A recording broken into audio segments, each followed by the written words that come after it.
Hi, you two. I just want to say I loved the new movie. It was Oh, brilliant. thanks. But I loved the first one as well. Oh, good. And thinking about how long it's been since the first one came out, why is now the perfect time for a sequel? I don't know if there was ever a perfect time, but it's when it came together. It's just the way the world works. Joe came up with a story. We liked it. We went to Paris where Tom was filming Mission Impossible, and Joe had a lookbook. He had a poster made, and he sat with Tom and said, "This is the story I want to tell about Maverick and what his life is." And Tom took out his phone, his cell phone, called the head of Paramount and said, "I want to make another Top Gun." And they talked about, I think what got Tom excited beside the character journey is the fact that Joe wanted to do everything real. He said, "We're going to put these actors in planes, we're going to build the dark store, we're going to do all these different things that most filmmakers can't do anymore because everything's CG." So that was our mission. Our mission was to how do we figure out how to put our actors in the planes, which in the first movie was extremely difficult because we didn't have the time or the money to train them to be able to handle the G-forces. So we put them up in an F-14, and their heads were in their laps. They were throwing up. Their eyes were rolling back into their head, and I mean, it's hysterical to look at the footage. I don't know if we put any of it on the DVD, but we should have. The only footage we could use was Tom. He powered through it, as of course Tom would. So interestingly, with this film, whilst I was watching it, I found myself swaying left and right with the flight sequences. You're not the first person to say that. Yeah, I've never had that. It was more like, in that respect, it was more like a game. I really felt like I was there. Right. And how do you achieve something like that? By shooting it for real.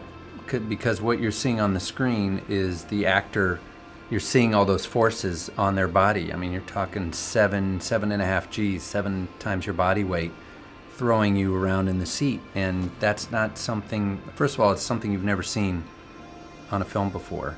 And it's something you just can't mimic shooting on a stage. You just, the distortion of the face, the sweat, the vibration, the imagery out the window, that only happens if you shoot it for real. And it's what I saw a glimpse of in some of these GoPro camera footage that the Navy, was capturing, and that's what we were wanting to show in the whole audience. So, I think you have an emotional response when you see something happening for real, and that's you feeling it.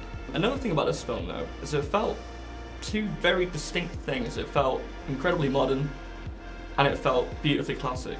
How do you merge that classic 80s blockbuster feel with a modern day feel? How do you communicate those together? You hire young directors, that's what you do. Yeah, I mean, I wanted it to feel like a Top Gun movie, so, it's that fantasy where it's always magic hour, you're in San Diego. It's that beautiful color palette that Tony established, the warm colors, the gradient filters.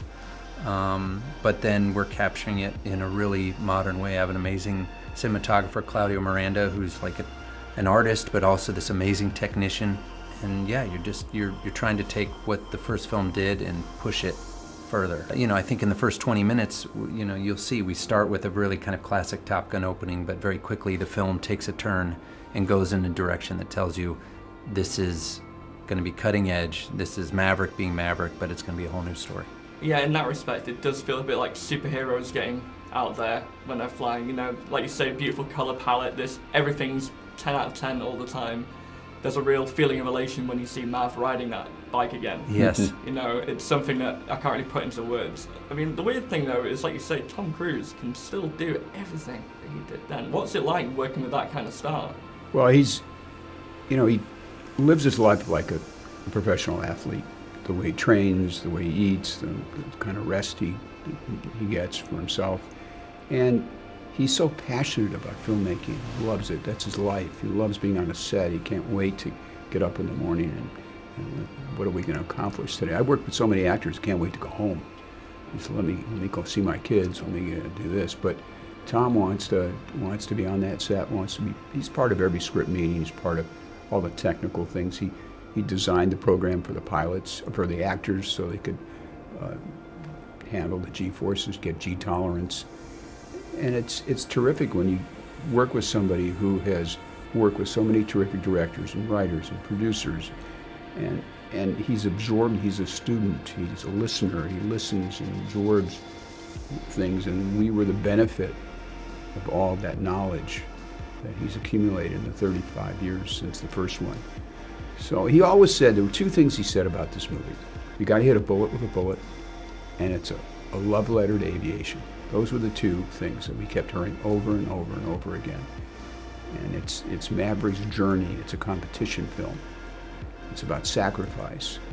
And that's what the whole thrust of this movie became. When you describe Tom Cruise there as someone who loves what he's doing on set and someone who is a learner and a teacher, that's really the character Maverick, isn't it? Yeah, it sure is. It's a perfect kind of harmony. It's so rare you get that.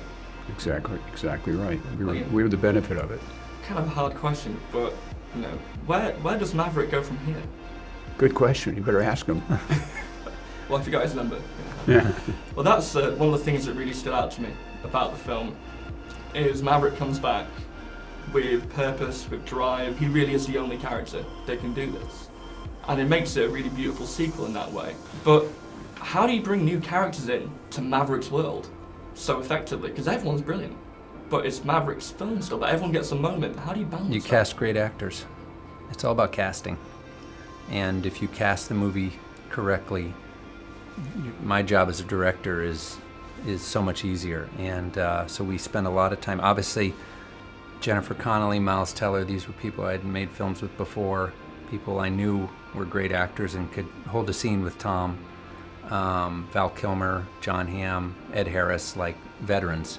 But all the young pilots, you know, we did a long audition process. I mean, looked at hundreds of tapes. And when it came down to the final 2 or 3, I sat down with Jerry and Tom, and we watched them all together and made our selection as a group. And luckily, it all worked out. But, you know, you need people that can make an impression the moment they are on screen. Because in a Tom Cruise movie, you got to make the most of every second. And I think they all do that. So it's a testament to them as actors, and you know, I think I'm excited to see where they all go from here. In the first film, you had these great kind of battles for the camera's eye between, you know, Kazansky and Mitchell. Yeah. And you get a lot of that here with more people fighting. And you think Phoenix, how effectively she kind of just takes the scene for herself every now and then. In that respect, it feels very much like a blockbuster from the 80s. Did you know that having that 80s charm would still be brilliant today? Was that something you knew? Did you have full confidence in that? Well, I think we always wanted to have the nostalgia factor in the movie, and it's how you balance it. And that's a combination of Joe and our editors and Chris and Tom who kind of balance between the modern story and the nostalgic, tipping our hat to the past. Nostalgia is powerful, almost as powerful as the G-Force. But that's fine. I liked as well in this film, there's a real kind of reliance on that sort of old-fashioned know-how. You know, Maverick's character, it doesn't matter if they've got 5th generation fighters. Right. You've not got a Maverick. It's the pilot. And that's really, in that respect, it's kind of like almost briefly like a cowboy film for a second. In this incredible kind of, he can do everything and fly off into the sunset. And I just think it's incredible you managed to achieve that. Thank you. Thank you very much. Like, I know you're both masters of what you do, but wow. And then one more thing. For people who've never seen the original Top Gun, I think they still feel comfortable with this film. Do you think they have to have seen the first one, or? No, I don't think. I mean, that was part of our mission. The mission was, how do we make a movie where you don't really have to see the first film? It certainly helps to understand, but you don't have to. Those are all the questions I have. Great questions. Thank you. All the time Terrific. I have to. Thank you very much. But thank you very much for having me. Nice to meet you. Thank you. You're very smart. You got the movie.